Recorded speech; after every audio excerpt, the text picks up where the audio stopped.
Thank you.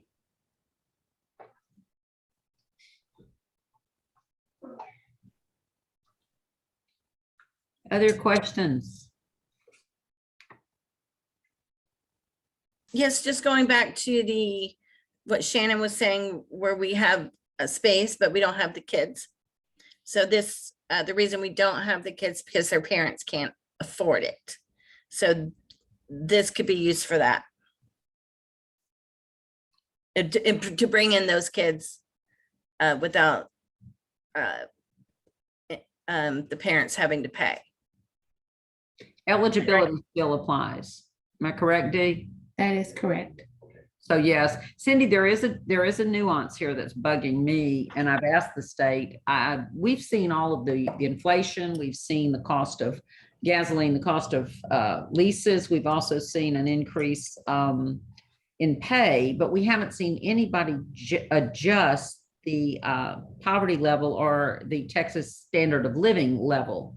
So my fear is that we have people who are now making more money and will not be eligible until they move that. They're still living in poverty. Right. Nobody's willing to redefine poverty. So Right. it is a tough test right now, but if they're working, going to school, meet the normal requirements for the program, yes, they would be able to attend. And there is no parent share of cost, Dee? No. There you go. That's what's different. Okay. So you are correct. They could attend without payment. So this is Muriel at Braswell. So that means that a provider can determine the number of slots that they are going to provide, ask for that number. And if your proposal meets all of the requirements, then that means that these children will be in your facility for what amount of time? Is it for a year and then you reapply? Is it for 2 years or what? The slots. We do have it for 1 year with an option of renewals or extensions. And that will be based upon the funding that's coming. We're looking at not to exceed 3 years. So that's not to exceed. The 3 single- years if you're I'm sorry. It's not to exceed the 1 year consecutively. So is that what I'm understanding? You have, the agreement will be 12 months with an option of extensions for up to not to exceed 3 years. So we'll have a total of 3 years. Okay. And so one other question, the contracted slots will then address the cost of care.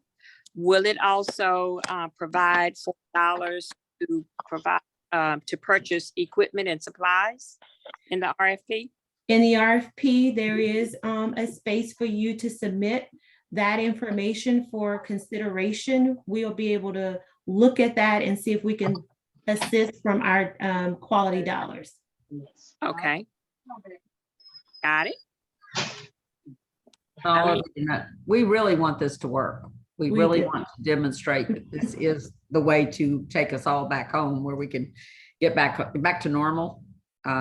It should have come a long time ago.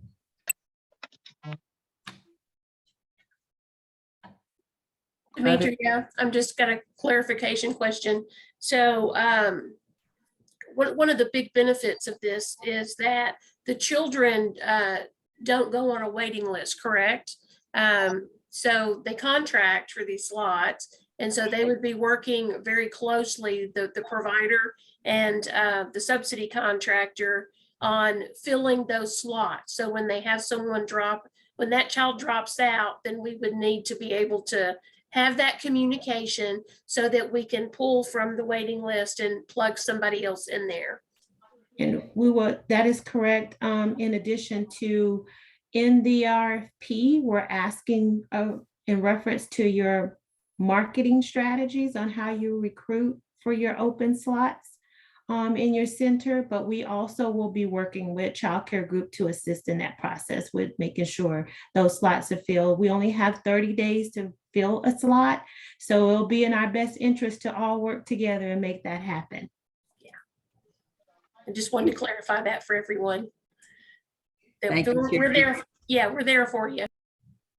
Believe we had a request from Brenda Pace. Brenda, would you introduce yourself and ask your question? Good morning, good afternoon. I didn't have a question. I just was able to get in, and I am taking in all this good information. I was a couple of minutes late, so I did not get the introduction. So if someone could just do a quick summary, because I am taking notes. Thank you so much. We will go back over the intro and we'll talk about all the significant dates and kind of reiterate some of the conversation we're having, Brenda. Thank you for joining. Thank you. The Willis Early Learning Center. Like to introduce yourself? Yes, ma'am. This is Cassie. Oh, hi, Cassie. All right. Other questions? I'll go ahead and ask Connie to go ahead and repeat the important dates, if you would, Connie, while everybody kind of ponders if there's more questions. Oh, and Shannon has a question. Shannon, I'm so sorry. Yes, ma'am. Yeah, that's fine. Okay, so children with special needs. Will we, how will that work for the reimbursement rate? Is that something that we let you know if we bring on a child with special needs? How does that work? That's a good question. Thanks. I try to ask good ones. I think We'll get back to you. Yeah. Yeah. We'll discuss it with the state, but I also think we should check in and see if San Antonio has the same question. Since this is a model, we're trying to make sure we're consistent so that we all learn from it and can replicate this. Okay. Keep it going. So that's a really good question because that doesn't fit the norm. There may just be an exception for that one child as they come in and but they wouldn't fill the seats. I don't know. That's a tough one. We will try to get an answer and even publish it as early as possible, hopefully tomorrow. Okay, because if I'm correct, Sherry or Rhonda, stop me if I'm wrong, that those kids often qualify for an additional reimbursement, right? Correct. Okay. Yes, they do. And typically with our typical process is the parent requests that additional, or lets us know that additional support is needed or additional equipment and materials are needed. There's paperwork involved, of course, but we have them identify what the need is. If y'all are able to meet that need, then we can get our inclusion rate approved, which will pay up to 190% of the typical, your regular reimbursement rate. So I have to clarify if the same applies with this contracted slots. If it does, then that's how it would work. Okay. Thank you. My hope would be, Rhonda, that they would allow us to include and simply add it off contract to make that adjustment, but let's find out what they think. Other questions? Come on, this is your time. This is a big issue. We want everybody to have a fair competition here and yes, ma'am, Tabitha. So is there any reports? Well, I haven't read everything, so forgive me if I'm asking in advance without reading, but are there any reports required, attendance that's going to be required, any additional extra work put on us beside what we already have to do? And are you collecting data through this with the children's development progression to see if this is beneficial or anything? There is a little extra, but we're going to be working side by side with each provider that is awarded to make this happen. The state is pulling data from this project. That's why it's a pilot. There will be a pre-survey that we're required to do before we get a signed contract. There will be some on-site visits for that class and observations. But again, we will be working side by side between Workforce Solutions Greater Dallas and Child Care Group. This will be a true partnership. So this is Muriel. Is the billing cycle different than what we are accustomed to right now for this pilot program? That's a good question too. I will have to look into that. We suspect that it would be similar, but hopefully we'll have some leeway on this project.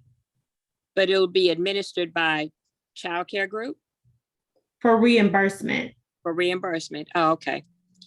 Well, I'm basically just asking questions. We already have 2 infant rooms and 2 toddler rooms. So we're like at capacity for that age group. So I'll just be passing the information on to others that may be Thank you interested. so much. And congratulations on being. Yes, that's a good thing. That is very good, Ms. Webb. The only other question I have is, since you said through toddlers, because we understand that with sustaining our businesses, it's going to be extremely difficult to only operate with just infants and toddlers. So your toddlers, or if I'm correct, are you using what's for TRS is going up to 35 months? Or what's the age limit that this project is for? It is up to 35 months. Okay, so for the toddler. Okay, and with that being taken into consideration, I missed the answer because my husband keeps bothering me. Is the cost of care the reimbursement, or are you looking at what we already received as a reimbursement? Let me make sure I understand. Okay.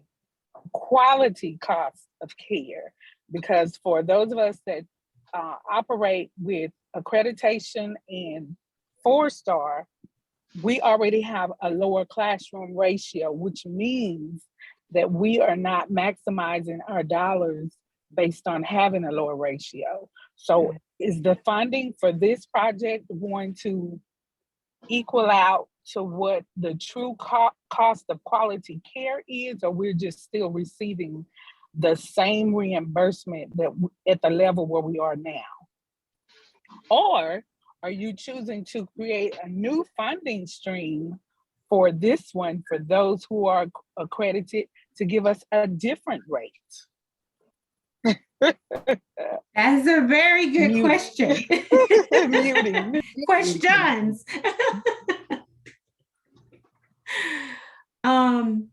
I know that we will reimburse for your quality star rating rate. However, in the proposal, we give you an opportunity to tell us a little bit more about what that looks like outside of your rate. Now, it would be considered, not that it's guaranteed, but we do give you that opportunity to tell us a little bit more that we might be able to help from the quality side.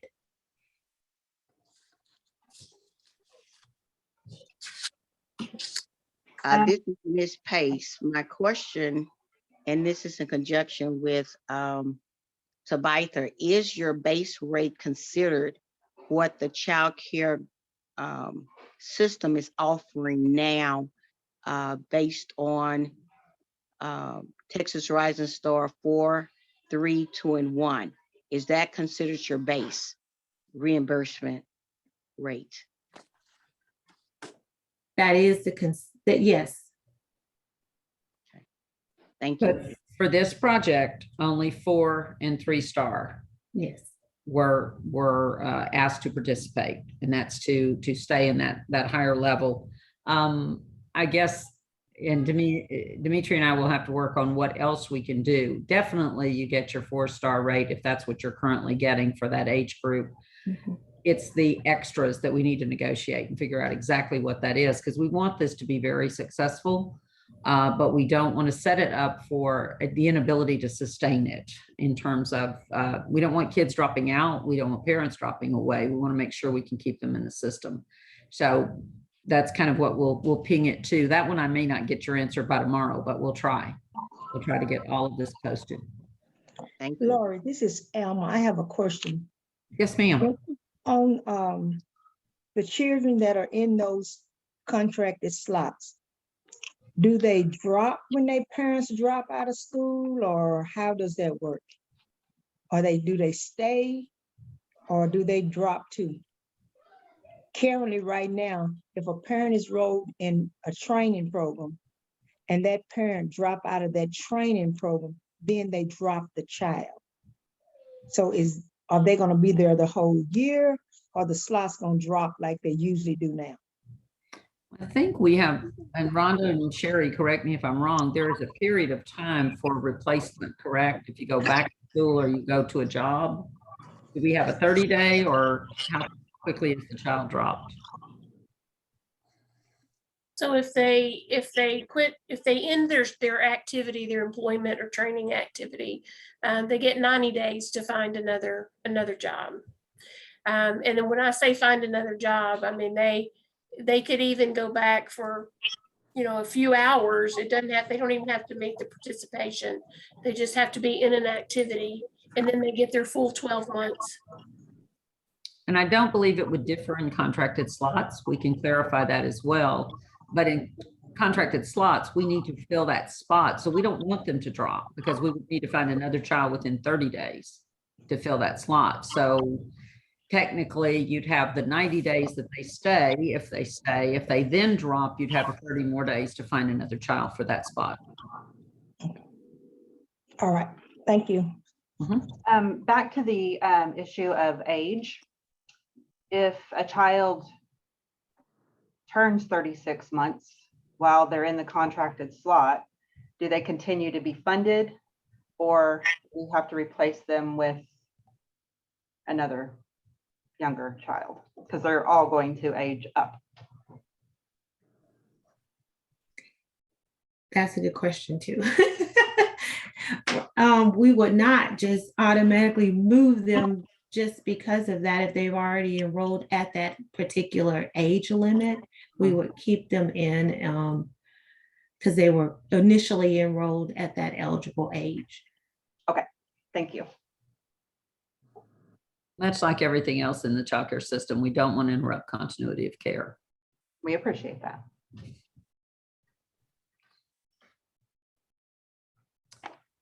Other questions?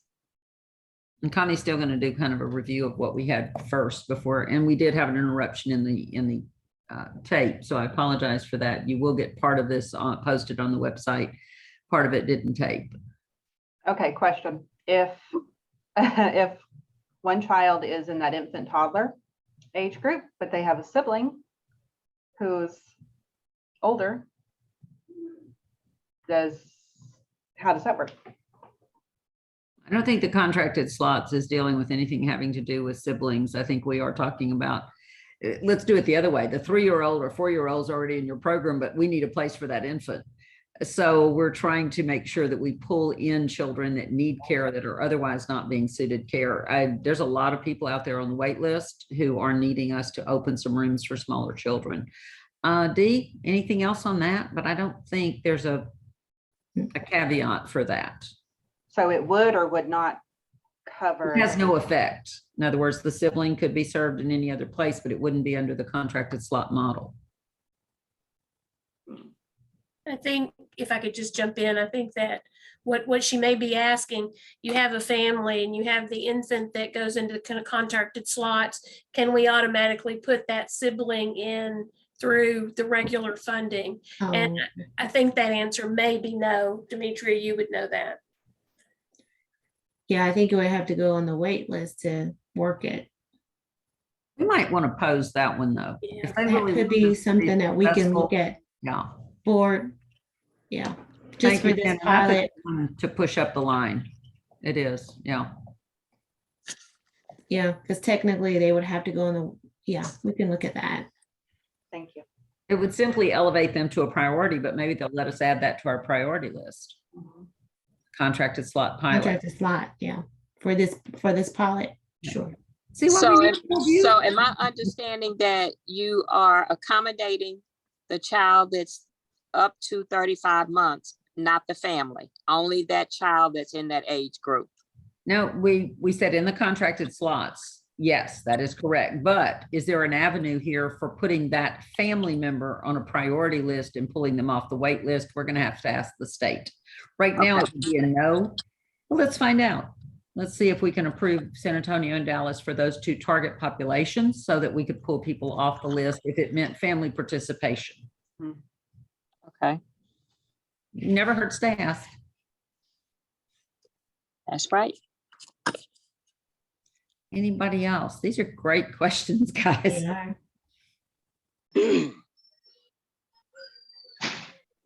Anybody? Connie, go over the deadlines again, because I know we're past 4:30 right now, but we can go as long as they want to go. Okay. Well, key deadlines. Procurement was released Tuesday, July 12th at 1 p.m. Central Daylight Time. All proposals are due August 11th, 2022, 12 p.m. Central Daylight Time. Any proposals or amendments received after the deadline will not be considered. Late proposals or amendments will be returned without review. And WFSDallas is not responsible for any technology issues. All questions were due today before noon Central Daylight Time on July 21st, 2022. Responses will be posted tomorrow, July 22nd by 5 p.m. Central Daylight Time. And those are posted on our website under the Doing Business webpage. So Lori, that's all the key dates for the And RFP. we will also post this video and try to capture as many Yes. of the questions as we can and add them to the Q&A. Yes, There ma'am. were not that many Q&As on this one until the session. Cindy, what is the website? It's, Hey. I'm sorry, it's at www.wfsdallas.com. Wait, Say go that again. again?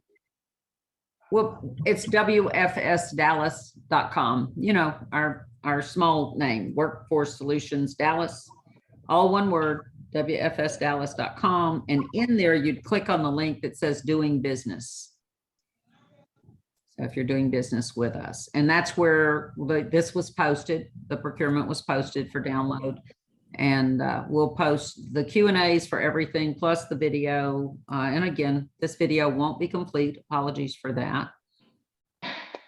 I'm trying to think. Is there anything else, Dee? You want to cover the San Antonio model real quick again? In other words, we're a pilot just with them. Oh, sure. Workforce Solutions Greater Dallas and Workforce Solutions Alamo out of San Antonio are the only two workforce boards that have this opportunity to do contracted slots pilot program throughout the state.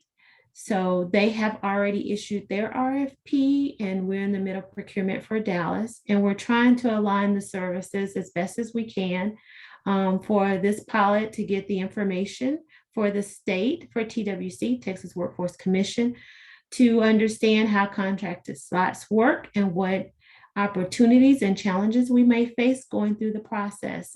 It will be a true partnership between Workforce Solutions Greater Dallas, Child Care Group, and whomever is awarded in Dallas County for contracted slots.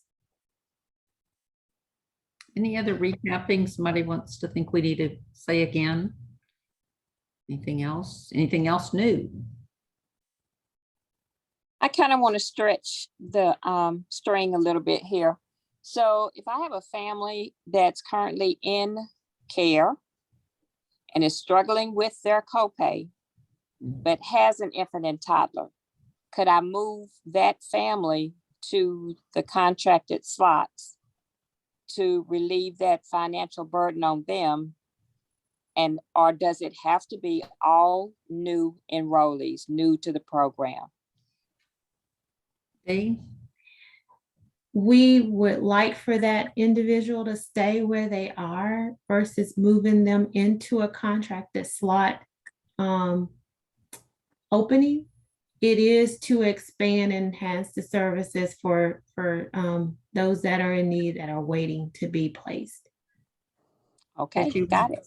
Yeah, Thank sorry you. about that. I think All right. the state would frown on that. We really want to be able to say, now we are serving X number more in infant and toddler by virtue of this contracted slot arrangement, that it heightened your interest, it got more parents involved because of the arrangement, and our numbers increased. Now I know because you're so good and that is such a robust center, you probably would replace pretty quickly, but it wouldn't count toward the contracted slots. You know, the new enrollment wouldn't be in the contract, it would be on the other side. I hate Got to pick and choose, guys. I wish we could just say it's contracted slot day, but it's not. Still trying to find their way on this one. All right, I got it. I'm sure it's very evident in the proposal, but I don't have it pulled up in front of me. When would the funding start?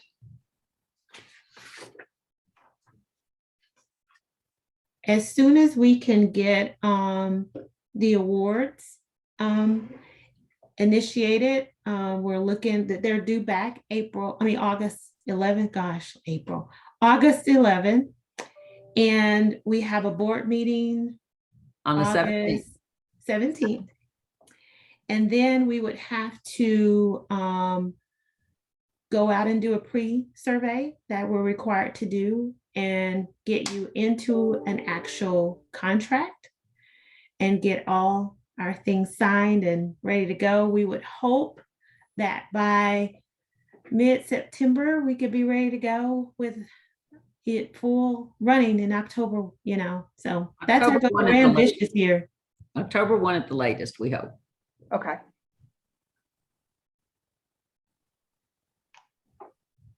No, that was a good clarification, Shannon. Anybody else? So You're up. first, I always have multiple questions. Sure. Sorry, but for the pre-survey, will that be provided so the centers will know what you're No. looking for, so we can make sure we are able to, okay. And the second question is, I know different workforce boards operate differently. Are there any workforce boards that have actually initiated this program where it's been successful when you all meet and get together? This is brand new and a reinvention. Let me say that, a reinvention, because it was before my time with contracted slots. This is a reinvention, and the only two boards is Dallas and San Antonio right now. So no other board is actually doing it from the Texas Workforce Commission standpoint. So it's new to us. We believe, Tabitha, that you'll hear of contracted slots potentially in Gulf Coast, the Houston area, that large area, probably funded through ARPA money or local funds. You may hear contracted slots, the term, out of Tarrant County and their new arrangement. Their county has really put a lot of money into childcare. We were not that lucky, but we'll be watching them and learning from them. So there's a couple out there that are going to do contracted slots, the term, but they're not going to do it inside the system that we're currently working in. And that, I think, if you're used to our system, it's okay, but a lot of people want to kind of deviate and get away from this. And I don't know where they go from there. I think this has been good for continuity of care. It's been good for upgrading so many centers over time and giving credit to all of the quality centers, true credit and acknowledgement. So I don't know where it goes. I'll probably retire before they all figure it out, but I'm still here now. So. Well, we don't need you to retire quite yet because we have some other issues that we need to address. So I have one last question in reference to what is considered quality care, because 3 and 4 stars, we have met the mark for Texas Rising Star. And even for centers that are accredited, we've met the mark for quality. So I guess what I'm asking is, are we truly considered quality, or are we just, where are we somewhere in the system? Because there are other things going on and we're not really looked at as quality childcare providers. If that doesn't, does that make sense, or is that another conversation? It makes sense in that it's very concerning because I don't want to say I can acknowledge that. But I live inside this system in TRS, you know, so I believe this is quality. Yeah. Okay. We can have a sidebar and you can let me know what else is happening. I do believe, and you asked sort of the question earlier, when we do the pre-award or when we do anything about measurements, and Dee, correct me if I'm wrong, any of the reporting of measurements. No, I do not believe this is going to heighten the expectation about quality and success of the child and so forth. I think what the state wants to see is how well this process supports the industry to do better. But that's why we're concentrating on 3- and 4-star providers, because they're accepted as quality. Dee, would you agree that there's not a raising of the quality per se, it's simply supporting the quality? Absolutely. You went off. Okay, so then, I'm sorry. Oh, go ahead. No, I was telling you your mic was off. Go ahead. Okay, so then let me rephrase the question in a different way. So instead of having partnerships with the school district, would this be a little bit more beneficial for the childcare providers to be able to sustain their own enrollment by counting those children in their funding, so they receive the funding in order to continue to operate at such a level of quality care? It's an interesting question. I don't think the two overlap as much as you might think. I think there's certain attributes of working with the school districts that bring you different benefits to improving the center. I think this brings you mostly the benefit. Well, the school can provide a teacher if they go to that model where you're getting professional teachers on your team, but they're paid by the district. That's a huge incentive for using the district.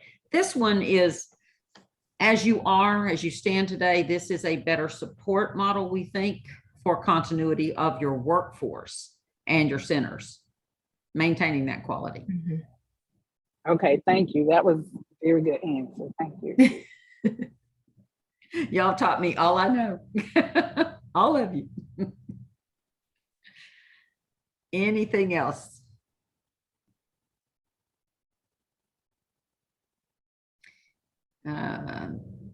Hearing none, I think we are done. And this has been amazingly beneficial for all of us and quite robust conversation. Connie, I think it'll take a while to get all these Q&As, but we do promise to do it by 5 tomorrow. Yes, ma'am.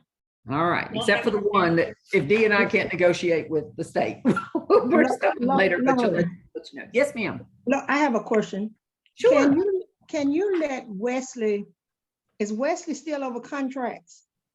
Wesley is over procurement. Demetria is over contracts. Which one would be like training contract? Would that be Wesley? That'd be procurement? No, that would training the contractor.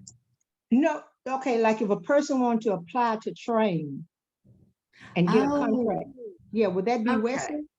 Actually, I guess the vendors list, Wes. I guess. Okay.